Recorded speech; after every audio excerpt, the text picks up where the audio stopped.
Hi, you're listening to After Dinner Conversations, short stories for long discussions. What that means is we get short stories, we select those short stories, and then we discuss them specifically about the ethics and the morality of the choices the characters and the situations put us in. Why did you do this? What makes you do this? What makes us good people? What's the nature of truth, goodness, all of that sort of stuff. And hopefully we're all better, smarter people for it and learn a little bit about why we think the way we think. So thank you for listening.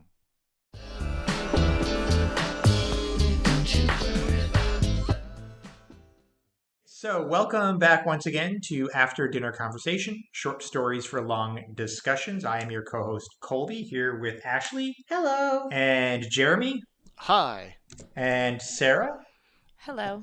Hello. Sarah's like an expert at this now. You've done like 6 or 7 of these. Are you famous? Have any of your students been like, hey, I know you. You're the lady from the podcast. Oh, totally. And And now after that last podcast, you're going to hear about it from your students. Oh, no. Okay, so just as a reminder, we have a Patreon page. You can support us. We always get lots of great sponsors. We love them. We have 3 seasons of anthologies you can get on Amazon in print form. We have a monthly magazine that's only like $1.95 a month. You can get through our website. You can also get it through all the various sort of magazine subscription platforms. And then we've got short stories that you can get through Amazon as well as through Barnes & Noble and iTunes and all the places you get them. And you should go to our website, which is, Ashley? afterdinnerconversation.com. There you go. And I think that's it. Oh, and like and subscribe. Jessica used to always tell me I never said that. Okay, so like and subscribe. Perfect. And we're again, because we've got a bad internet connection, we're not going to do video. So if you're watching this on YouTube, you're just going to get like a still photo of us. Just deal with it. Life is hard. Okay, so our story this time is called Externalities by Geoffrey Hart. He is a repeat offender, by the way. We've had one other story by him, but off the top of my head, I can't remember which one. But it seems like, and I'll just mention this, once somebody sort of figures out what we do, like they can crank out, if they're a reasonably good writer, they're like, oh, I know what you like to publish. And then they just can like churn the exact things that we like. So we're getting to the point now where like 10 or 20% of our stories are people that have figured us out and they just write the stories that we like and they just send us exactly what we like. Yeah, we get lots of great writers now. And we get lots of good readers. I'm surprised the number of people who email me like, hey, can I read through your slush pile? And they'll read for like 3 or 4 months until they like figure us out. And then they'll be like, okay, can I submit? And it's like, yeah, please do, because now you know exactly what we like. I don't know, like now that I've been, like I was a writer for years and years and years, and now that I realize like how helpful it is to be a reader, like I would say anyone who wants to be a published writer, like you really should be a reader first, because you just figure out like the formula, like you figure out how to get published, like what people accept. All right, that's my soapbox. All right, so the story. Do you want me to do this one as well, or do you guys? One of you guys want to do it? You go ahead. Okay. So the story by Geoffrey Rush is called Externalities. It takes place sort of in the Middle Ages, is the impression you get. Maybe in the Renaissance. What's up? Sorry, Geoffrey Rush is an actor. This was written by Geoffrey Hart. Oh, sorry, Geoffrey Hart. Thank you. Wow, the hits just keep on coming for Geoffrey Hart today, don't they? Yeah. Oh man. Yeah, Geoffrey Rush is the guy from Shine, from the piano movie. Yeah. Sorry, Geoffrey Hart. Oh, man, I feel so bad for that dude. Can we just start again? You need Can to we send start over? You need to No, send man. him some flowers. I'm just gonna this send is him. great. I'm gonna send him a copy of the book or something. I don't know. I love this story. Like like Ashley was like, but I loved it. All right, so I'm gonna anyway. So the story from Geoffrey Hart. Sorry, Geoffrey. Externalities. It takes place in the sort of Middle Ages Renaissance period, is the impression I get. Sometime between like 1400 or 1300 and like 1600 or something. You get the impression. So presumably in Europe, and it is basically the story of like a traveling sage, like a traveling wise man that lives out of his wagon with his like sidekick, who he's training up, his apprentice. He rolls into town and with his books and his sort of like, thing, puts out a sign that basically just says like, wise man willing to give advice, like reasonable rates. And people come by with their problems and they pay him. And the first person comes by and says, here's the problem that my daughter's having. Her gums are bleeding and she's having all these issues. And he's like, well, she just needs to have this fruit. He's like, I can't afford the fruit. And he's like, okay, well, then have her make a tea with this kind of thing. And that'll help. And he goes, okay, thank you. And he actually gives him back his money and refuses to take the money in payment. And by the way, to the author's credit, at the end of the story, he gives an explanation of like, here was the disease and here was the cure. And of course, she had scurvy. And it turns out you can get vitamin C or whatever you need to prevent scurvy, not just from limes and lemons, but also from certain pine needles and things like that. And then the next story, these are where I'm going to start to get more confused. Anyway, he goes into situations. Yeah, he goes into like situations and he helps various people. And it all kind of comes to a head at the end when and through the whole time he keeps talking to his squire or his assistant and basically explaining like his reasoning. And so a blacksmith comes and says, my metal is too brittle. And the guy says, use less carbon. And he says, people mistakenly think that, using a little of something, it must be good. So using a lot of it must be great. That's not always the case. That comes to a sort of conclusion when like a merchant or somebody comes and is like, my daughter wants to marry a soldier or some guardsman, and you need to tell her no. And he's like, no, I'm not going to. Love is a good thing.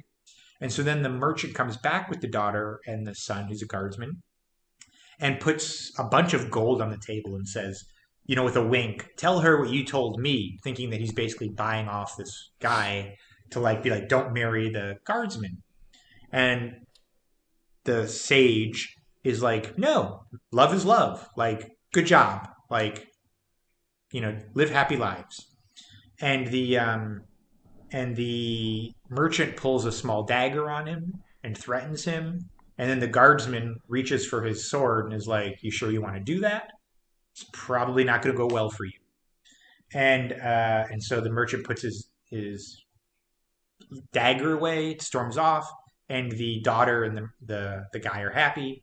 And then, the sage tells his assistant, like, this is an example of externalities. Like, we thought that we were basically pushing a benefit onto someone unrelated to the creator of the thing, and how you're benefiting someone from this. That's why the story is called Externalities. The traditional view of externalities is usually used in economics. Most commonly, I hear it used for pollution, where like the company will internalize the profits, like a electricity manufacturing plant, and they'll externalize the costs, pollution. And so they get to keep the money, but you pay the price by, increased lung disease or whatever. And the author puts in the sort of footnotes at the end, I wanted to show an example of a positive externality as opposed to a negative externality. And that's why I wrote this story, which, by the way, for people that are submitting to this, those kind of like silly economics theory, that's like catnip for getting published. It's just so clever where he's like, I wrote this whole story because I wanted to have an example of a positive externality. And I'm like, oh, you're getting published. That's really cool. At any rate, so that's the story. I probably paraphrase this one too fast, but that's the general idea. And there's lots of like little nuggets of like wisdom throughout it. Okay, what did I forget? Did I forget stuff? I'm now 2/3 of the way through a beer, which is like mostly drunk for me. I don't know. It might, as we go through, it might be useful to talk about the specific examples in a little more detail. Okay. The specific interactions. All right. Did you guys have thoughts? You liked the story? Did you find the examples interesting? Yeah, it was definitely interesting, and I've not the usual fare, not the typical certainly sci-fi. not. Yeah, I did read it a couple of times. Right, and I'm still a little cloudy on what the positive externality is here. It's like I understand the idea of economic externalities, but sure, still having trouble identifying what that positive externality was in the example. I think I had the same issue too. I think it's the happiness of the daughter and the guardsman that Because of that basically, trade, right? That right, there because was because they were not the party to the sale or the exchange, but they were the positive beneficiaries of the exchange, okay.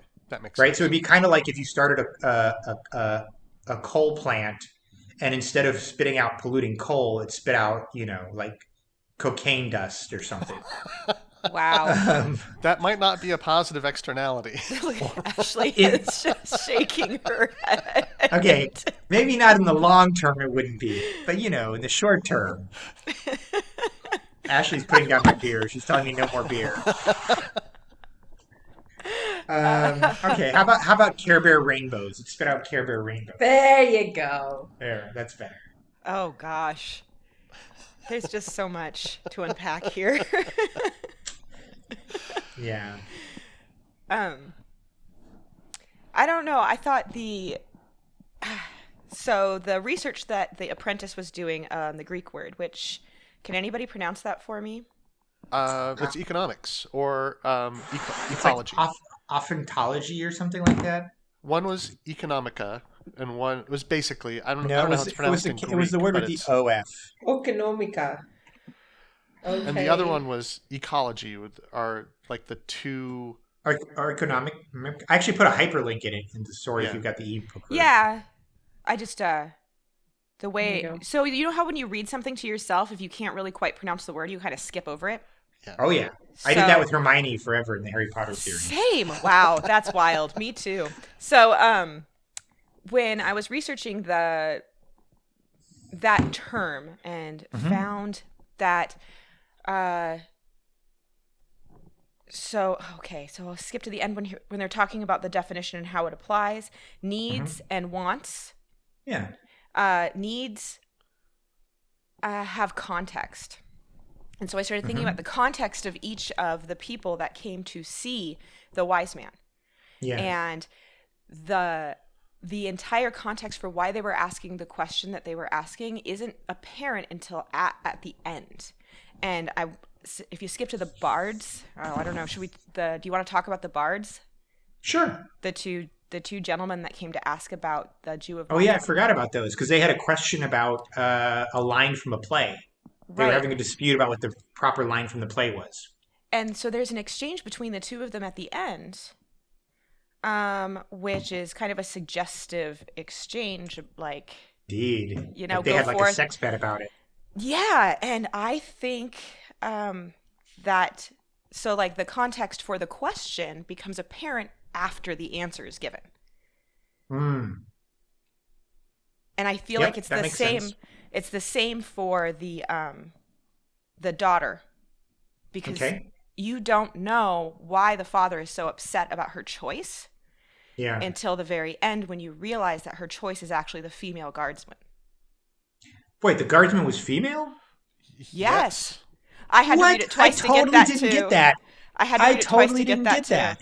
Because That's where I when got they all confused. return the next day, there's a female guardswoman with them. Who walks off with the daughter? They walk off together. Pleased. They're happy. Oh my god, I totally didn't get that. So that's why he's so upset about her choice, but he's not plain about that at the beginning. You don't learn that until after the advice has been given. And the wise yeah, man it says- is tempted with money to like give the advice that the father wants to hear and all of this stuff, and the wise man sticks to his Oh my god, guns. yeah. Yeah, it says the merchant paled, put away his dagger, and the watchwoman took the daughter's hand and walked away with her. Yep. Oh my god, I totally didn't get that. The guardsman cleared her throat, and when the merchant turned, placed a... Yeah. Okay. Yeah. Yeah. So you don't understand the full context for why he's so upset until after. Huh. And so the same thing with the bards. What did you think? Did you have any opinion about what their bet was? So I looked up. I'd never heard of the play that they were discussing, and so I looked it up. This was one of the stories. And I love this when we get stories like this, where they're like, where the stories are smarter than I am. Where I'm like, Yeah. I have to look up this word. I have to look up this topic. Like I had to look up at the very beginning. The guy, when they first arrive, he says, "I'm as thirsty as Epicurus."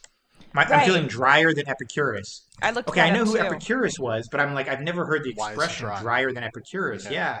Like I love that like you're not writing to be smart. You're just a smart person who happens to be writing, right? It's not because you know when you read something and it's like, oh, you just grabbed a thesaurus as you're trying to sound clever. And then you can sort of there's a different feel to a story when you're like, no, you're just a smart person and you're writing the way you think, which just happens to be like a smart person. And I feel like that was the case here, right? Like that Geoffrey Hart is just a really like this is the way he thinks, and so he consequently writes this way. So what did you Um, think about the quote? But that uh, was in another country, and besides, the wench is dead. Yeah. So what if I remember it, and it's been a while since I looked it up. I think it was related to if the person cheated on him or if he'd had sex with that person. And he was saying basically like, look, it doesn't count because it was in another time and place and she's dead now anyway. So basically, what happens in Vegas stays in Vegas. Yeah, I think it's a what happens in Vegas stays in Vegas quote. So I kind of got that one of them had slept with a woman. They were together. They're a couple. You figure that out Uh-huh. as they're walking away. Yeah. One of them had slept with a woman somewhere else, and they're quoting this to be like, "Hey, look, it's all good." So I thought that was clever. Yeah. And so I didn't in necessarily take it to be a woman though. I thought it could have been a man. it And could they have were really just been using anybody. they were Right. Yeah. just using the quote. Yeah. But Christopher Marlowe, the writer of the play that he's referencing here, was a pretty open homosexual in the Elizabethan period. Oh. So I thought that was interesting. Wait a minute. The So when use is of when is the Elizabethan period? Because that would help clarify when this story took place. well, Marlowe was a contemporary of Shakespeare. Okay. So we're During the talking reign of like late Queen Elizabeth 1500s to the Right. very early 1600s. Okay.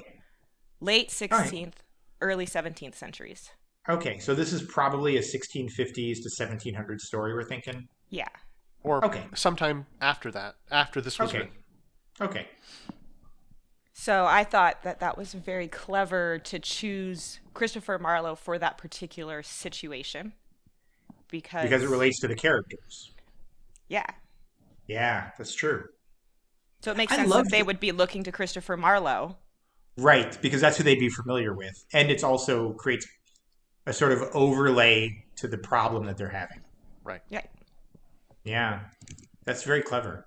I liked the quote, the needs versus wants. I liked that quote, but the other one I also really liked is he talked about like books give you information. Information is not truth. That is Right. different. Like anyone can look through books and find information. That's not what we're here for. We're here to provide this sort of subjective truth.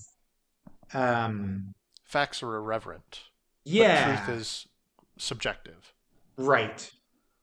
And when I first read it, I was like, no, truth is truth. Like the sky is blue, and that is true. Like the fact that the sky is blue is a fact, but that's not what their questions ever really are, right? Like even the blacksmith and or the quote, like yes, it's about the fact, but it's really like what you're saying, Sarah. It's about the truth of the dispute and sort of the thing going on. Right. What's going Right. on behind the question. Yeah. And that was what I kind of expected externalities to mean. But I think I could be I'm probably way off with that. I'm still having a hard time wrapping my brain around that, just like, Jeremy mentioned. You just got to think of a coal plant that spits out cocaine pollution.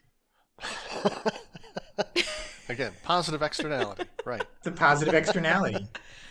Oh my goodness. Apple pie. It just, smells like apple pie when they burn coal. Well, what did you think of the Epicurus reference at the very beginning? Because I didn't find anything to suggest that Epicurus is dry. So I looked for longer than I normally look for that one. Okay. Trying to figure out what the phrase drier than Epicurus meant.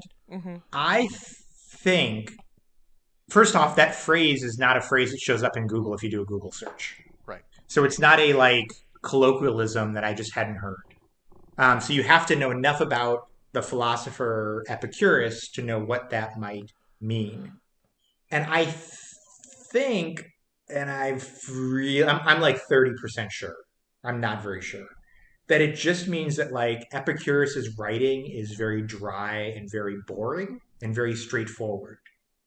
That's kind of how I took it as well. And therefore, like my mouth is dry in the way his writing is dry. Yeah. Because I couldn't find anything in his actual writing that really dealt with like liquids or something like that. Okay. So I found something. Did you? Because I looked for like 15 or 20 minutes. I really struggled. So what I found is that at the time that Epicurus was around and shortly thereafter, he was very popular. His philosophy was very popular. Now, his philosophy was that you should not live in fear of retribution from God. Okay. You should live your life based on the here and now, like Finding happiness, I think, is what one of the things that I read. yes, finding happiness and not living in hopes of eternal reward or fear of eternal punishment after death. And Epicurus said the soul dies with the body. Okay. So now we're in a time period that's very deeply religious, right? Middle Ages into the Renaissance, which is a little bit more enlightened, but still, you know, we're still having The church still has a lot the of power. church still has a lot of control. Yeah, and so Epicurus, there's a quote that I found from the Middle Ages. A Christian church father, Augustine of Hippo, said that the writings of Epicurus, about the writings of Epicurus, that its ashes are so cold that not a single spark can be struck from them.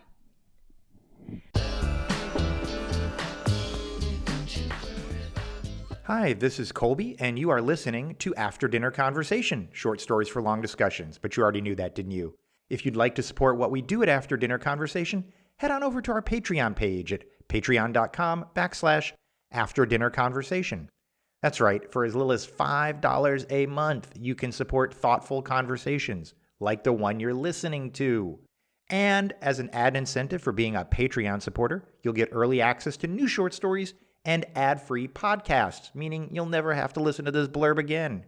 At higher levels of support, you'll be able to vote on which short stories become podcast discussions, and you'll even be able to submit questions for us to discuss during these podcasts. Thank you for listening, and thank you for being the kind of person that supports thoughtful discussion.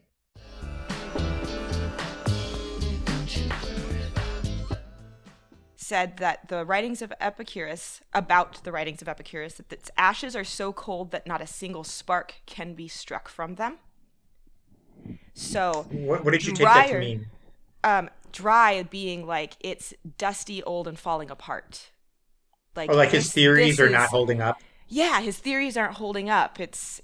That's what I took that to mean. But I feel like I might be reaching with that. So it's been a while since I've looked. Is Epicurus a guy who does the thing where it's like God cannot be all good and all powerful and all knowing because it's impossible to be all of these things? No, I don't think that's what he was saying. He was again more about, you know, ethics and morals and the link to punishment. Okay, or I feel bad. reward Some that- philosophy professors listening to this are probably like and being really I frustrated. know Idiots. our Yeah. 30-minute research on Epicurus. right. Yeah. No, that, you know, you should do the right thing because it's the right thing, not because of the risk of reward or punishment. And it just wasn't a very popular philosophy during the time that this story takes place. Okay. You know, I also wondered if it was just because he was dead, like his body is a corpse. You could be like, I'm drier than Shakespeare's corpse, sort of thing. I thought Yeah, maybe and it I could think mean that's that what I'm too. getting at. Like, his philosophy is dead. It's dried up. Yeah. And Okay. the fact that he mentions it at all, brings up Epicurus at all, makes me really curious about why Epicurus is introduced in like the first few paragraphs of this story. To maybe show the contrast between his philosophy and the sort of ways that this guy's interacting with people. Yeah, maybe. Maybe. No. I think we're all stumped by that. Yeah. Yeah, But don't I know. think you're right. I'm okay with writing this a little bit smarter than I am. Like, Yeah. I don't need to understand it all. Like, Well, I never would have spent so much time looking up Epicurus if I hadn't read this story. So Yeah. yeah, But I think you're right, Colby. It's just this is dry reading, so yeah, drier than Epicurus in that sense. yeah, yeah.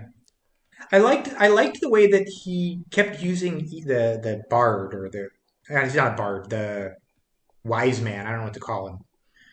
The way he kept using each person who came up as an example of a way to teach his assistant. Yes. Um, it's one of the things that I thought of. So there's a phrase in screenwriting of putting a hat on a hat, it's a silly phrase, but it's this idea that like if having your bad guy wear a black hat is good, then having him wear 2 black hats must be better, and having him wear 3 black hats must be even scarier. And so it's the idea of like if something is worth doing, you just keep doing and overdoing it, right? And eventually you end up with a Michael Bay movie. And Explosions are good. right, if explosions are good, more explosions are better. And I thought that was an interesting conversation that he had with the Apprentice. The apprentice, because that is sort of a useful life lesson, right? Like just because a little of something is good, that doesn't mean a lot of something is better. Like, I think he says everything in proportion, including proportionality or something like that. Right, moderation in all things. Everything in moderation, including moderation, right? Yeah. I thought that was clever. Yeah. Yeah, there's a lot of like clever turns of phrase in this story like that, I thought. I liked the part where he's talking with the banker who's asking whether or not he should give a loan about an expedition. And when the banker returns the next day, the wise man has scattered his books about, and he's showing all of this research, even though he knew the answer. Like he already half knew the knew the answer, answer. And so he said that the banker would pay if he could see the work that went into the answer, not just take the answer. He would believe it more if it looked like it was hard to come by. Right. I think that was. I feel like that's another good life lesson. Yeah, that was an interesting truth. I was like, yeah. oh yeah, that makes a lot of sense. So kind of drawing off of that, looking at the whole picture about how he rolls into town on his wagon with the horse and then grab the water, I was thinking, what if that's how libraries were? Once every year came this guy with all of the library books, and that's when you had all of your questions answered. Whereas today, if we have a question about how something works or what was a phrase used in a theater play, you go on your phone and literally 0.25 seconds later, the answer is right in front of you. What a world they must have been living in where this guy has all of these books and all of this knowledge, and he doesn't use it in that way. He uses a way to teach a sub-lesson, like we were talking about. Like it's not, moderation, like just because something's good, don't do more of it. It's with the blacksmith. I just thought that was kind of an interesting... He's like more than a traveling Wikipedia. Yeah, I just really thought, wow, that's kind of crazy that this one guy kind of hoards all the books and these poor people only get access to the knowledge in those books, and this guy gets to figure out how he wants to divvy out the information. Ooh, he's got a lot of power, huh? Right. Exactly. Yeah, interesting. So he, instead of telling the blacksmith the exact number that he needs to use, he's like, just the subcontext of how he gives out his answers was just kind of interesting. Yeah, he's both giving out information and he's giving out education. Right. Or like morals or something like that, or some lessons. Yeah. So it's interesting what you talk about, you go to your phone, you get the answer. I feel like we have a habit of, in a discussion, trying to answer the question without, until we're both stumped and then like, all right, let's look at our phone. Yeah. It's like, we know this, but I don't remember the exact quote. If there was only a way we could look this up instead of sitting here staring at each other going, I know this. But now it's interesting. Nowadays, on the reverse side, everyone has access to all of this information on the internet. how much that information is now not true or falsely flipped, because it's kind of like reading this guy's editorial, right? About how life should move on for the certain person in this situation. It's kind of like reading his editorial. He read the information, he knows the facts, and he's going to deliver it with his own spin. And now when people look up what's the right amount of steel to put into armor, well, one guy's going to write it one way and one guy's going to write it the other after they've read the same book. Like they've read the same recipe, but if you ask two different people, they might deliver that information differently to that person or explain it in a different manner. So it can be, you have all the power and all the knowledge in this one person, or everyone can access to all of the knowledge and it can all be spun in a different way. And it's just a roll of the dice of what pops up on your phone. Yeah. I don't know. I just thought that was completely unrelated to the story, but the fact that just really was interesting to me, that this old wise man rolls into town. The answer guy. The answer guy. Yeah. What a way to live. Let me see if I can get to a Contrasted couple of today. these questions that we've got. I liked the last question. Yeah, what's the last question? Do we not give them what they need by giving them what they want? Is that true? Is what a customer wants always the thing they need and should be given? Can you think of an example where that is not the case? I think you just brought that up, Ashley. We talk about, if the facts are freely available on the internet, but people don't want what is implied by the facts. They want answers that support their position. Yes. Yeah. So in the position... Don't give them what they want, give them what they need. So I was thinking about my own personal experiences with this. I used to work in a triathlon shop, and there was a customer who came in who was extremely wealthy and said, I would like the top end wetsuit.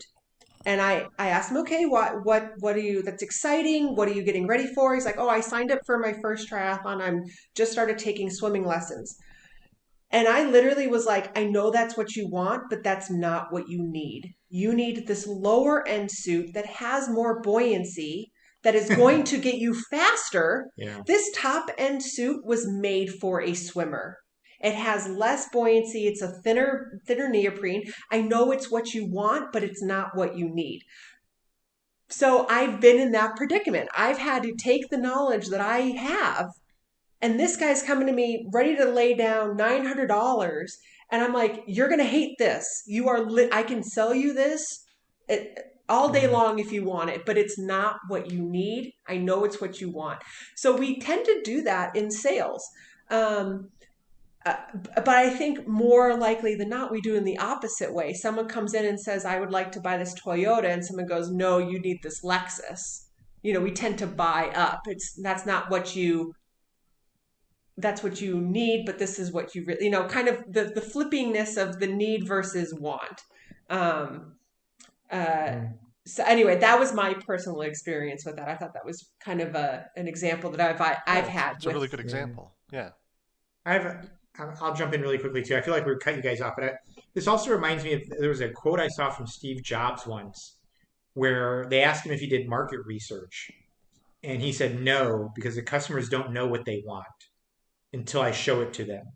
And his response, and they're like, what do you mean? He's like, if Henry Ford had asked his customers what they wanted, they would have said done market research. They just said they wanted a faster horse and buggy or better horse and buggy.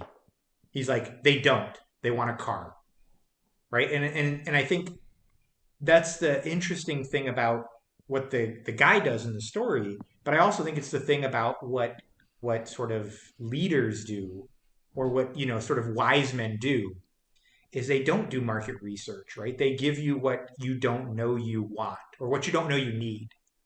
Whether it's a wetsuit, or whether it's an iPhone, or whether it's a car. And that's where knowledge is power. So here is this gentleman who has all of the library books, has all of the knowledge, and he gets to pick and choose, again, how he wants to display it. So how he wants to tool it. How he wants to tool it for the individual. Yeah. So what's the answer to that? It's like doing your own research, being able to read those books yourself, and then come up with your own opinion. Yeah, maybe. I don't know. That's part of it. And really, if your client had done his research about how to train for triathlons, maybe he would have come up with the same decision. So Exactly. this is exactly the fourth question regarding the quote, whenever you're certain you know the answer, doubt that certainty. Mm-hmm. So it's like an overconfidence there that Do you agree with that phrase, by the way, Sarah? Oh, for sure. Yeah, if you're certain, you should always double check yourself. As a teacher, though, we know that, right? I don't know if that's maybe that's a new kind of teacher thing, is to be okay with saying, I don't know, let me get back to you tomorrow. I think that is a new kind of teacher thing. Yeah, and then being okay with uncertainty. Because if you're overconfident and certain, one of these smart little teenagers is going to look it up and prove me wrong. So you have to stay humble. Well, I think it's also the difference between sort of an older and a newer teaching style, right? Like the older teaching style is, I am the keeper of knowledge that I am providing for you.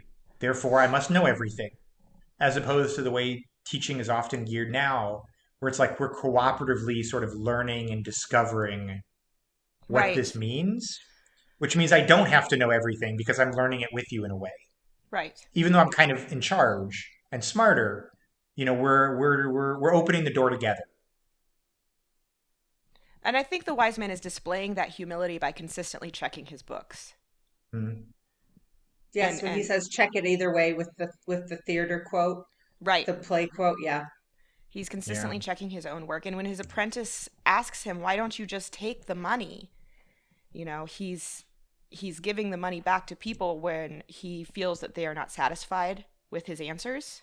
Yeah. Or in the case of the peasant, I feel like he just couldn't accept that man's money. Right. I think that is I think that goes to show what is their motive for their question. Mm-hmm. And the peasant was straight up, my daughter is ill, I need help.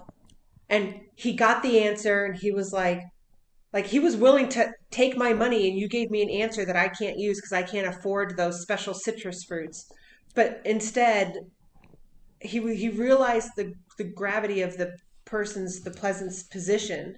And he was like, on good conscience, I can't accept your money. I felt like it was that way. It wasn't a petty argument. It was, he made that judgment of it's someone's livelihood, their life, and it makes the wise man here seem like a sort of good, malevolent, there's no malicious, benevolent. Sorry. Well, he didn't. I finished the beer. He was malevolent. He had piles of gold, bribed, and he still wouldn't do it. Right. Like he's the best version of what you'd hope that person would be. And that shows both extremes. Him being like, I could take this gold coin and this would be that last person's gold coin. And I'm going to say no. Even though they know they're desperate for money, they haven't had, they could buy a lot of things that they still need. And he rejects it. And the apprentice is like, what? We could have used that money. And it's like, nope. Yeah. I thought that was really sweet. And he's teaching patience in a way. He's like, just wait and see. If we accept the money now, then the good that's going to come out of the situation later will not happen. Right. I liked one of the other questions here is, again, going back to the moderation is everything, including moderation. That sounds fine, but how do you know if you are doing something in moderation? How do you know if how much TV you're watching is the right amount? I think you're thinking about this too much, and therefore you're not practicing moderation, Ashley. No, that was the question. That was the question. Anyway, I just thought that was kind of true. But I wonder that too, because for example, and this was a mutual friend of ours, John, that you used to rock climb with, Jeremy, and Ashley knows that he said, people give me grief about riding my bike 30 or 35 hours a week, and I used to be like kind of embarrassed about it. Until I looked up how much TV people watch every week, which the average is like 37 hours a week. And he's like, so watching 30 hours of television a week is in moderation, but riding my bike 30 hours a week is extreme? So the decision doesn't seem fair. Right. So the right decision there is put a TV on your bike so he can do both. Right. Exactly. That's correct. another way of that is it's like I'm just gonna go ride my bike for half the day. 12 hours is a half a day. Like I'm okay. I've done 24-hour races. 12 hours on a bike is in moderation for me. Like that's how twisted. Again, it's all in comparison to I don't know, to what your normal life balance is. Right, what It's your hard. It's priorities hard. are. Yeah. Yeah. Yeah, maybe he's saying that, like, because the quote itself both makes sense and seems ridiculous, just like you're saying. So It's like a maybe trope. he's Yeah. maybe he's saying in general, don't take life too seriously. Don't take any of this stuff too seriously because it's all shiftable and changeable and subject to interpretation. Yeah. Yeah. I liked and I think we talked about this already, but I liked that in the very beginning he says, knowledge and facts are invariant, but truth is often contextual. That was the first question on our list as well. I like that the idea that truth is contextual, which I know is not always what we But imagine, but and probably not always true either. Not true. It isn't always contextual. There you could probably argue that some facts are truths and are not invariant. Sure. Moderation. Right. Moderation, yeah. This story was many layered. Yeah, It absolutely. was many layered. I feel like this story was like 20% smarter than me. Like that if I We could spend a lot more time on it for sure. yeah, like I feel like I could spend more time on it and still not exactly have gotten everything that's in there. Right? Like and not to pick on community. This is why when you said it's like Community Appears, I was like, I don't think it is. Because in the case of Community Appears, where the guy throws the rock to kill the person, like it's a great story, but it's exactly what you read, right? Like Right. you read It's it, not as- you understand it. Yeah. It's not confusing. It uses no words you have to look up. By the way, if you do get the digital version, I really like how there's links. Yeah. Like it that's brings you very to the nice. Wikipedia page. So I learned a lot Yeah. after reading it, and it did like a deep dive. And I was like, wait, where was I in the story? Because then I started reading all about Epicurus, and Yeah. I was like, hold on, what was I looking for? Oh yeah, I'm just- dryer. I'm just I going feel to like nerd out the for best stories. Yeah, I agree. And I'm going to just nerd out for 1 second before we call it quits on this podcast. It reminded me a little bit, and you're the one who recommended it to me, Jeremy, was John Dies at the End. Yes, for exactly Where- that reason, as an online story, and they have these Right. links to stuff throughout throughout. Like they talk about some particular haunted painting, and there's a link to the Wikipedia page on this particular real life Right. haunted painting. That was a great thing about the online version of that story. Yeah. Because it gives you the ability to sort of to elevate yourself to the level of the story. Yeah. Yeah. Elevate yourself to the level of the writer. Yeah. That's just clever. I really like this one. I feel like we could probably talk about this one for quite a few more hours. There's Yeah, a we'll lot call in it here. quits though. There is a lot in here. Yeah. Did you know? But I'm just curious. Did you know the author? Not the author. The play when he mentioned it.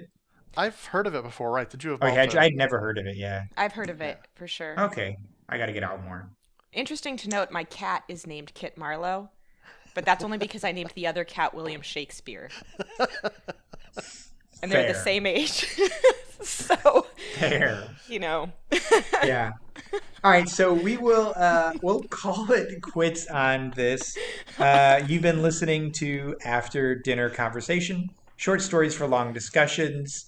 I've got one more thing. Sorry. Yeah, sure. Jump in. No worries. There's a great book about scurvy called The Conquest of Scurvy by David Harvey that is actually pretty interesting in one of those histories of a disease and Really? how it affected human culture. Okay. Which Nice. similar. I should Right. also mention, and I don't do this very often, but I should also mention our next podcast, whenever we tape it, is In Their Image, which was unique. It's about the teddy bear people. I don't know if you've read that one yet. About the teddy bear religion of like teddy bears or like living teddy bears on another planet. And I only mention it, one, because it's a clever story, but two, because I must have spent 2 hours trying to find a photo to buy the rights to of a praying teddy bear. so that I could put it on the front cover.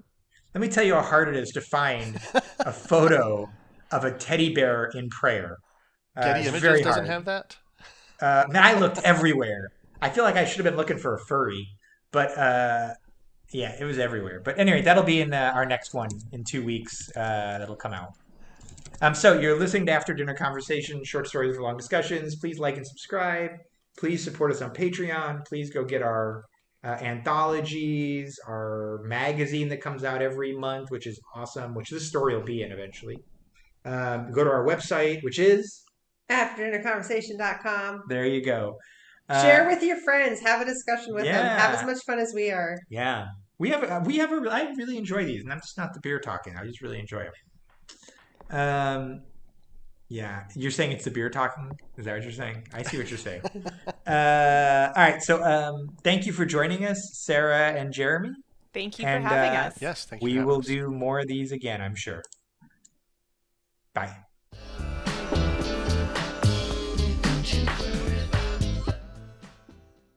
If you've enjoyed listening to this, please like and subscribe.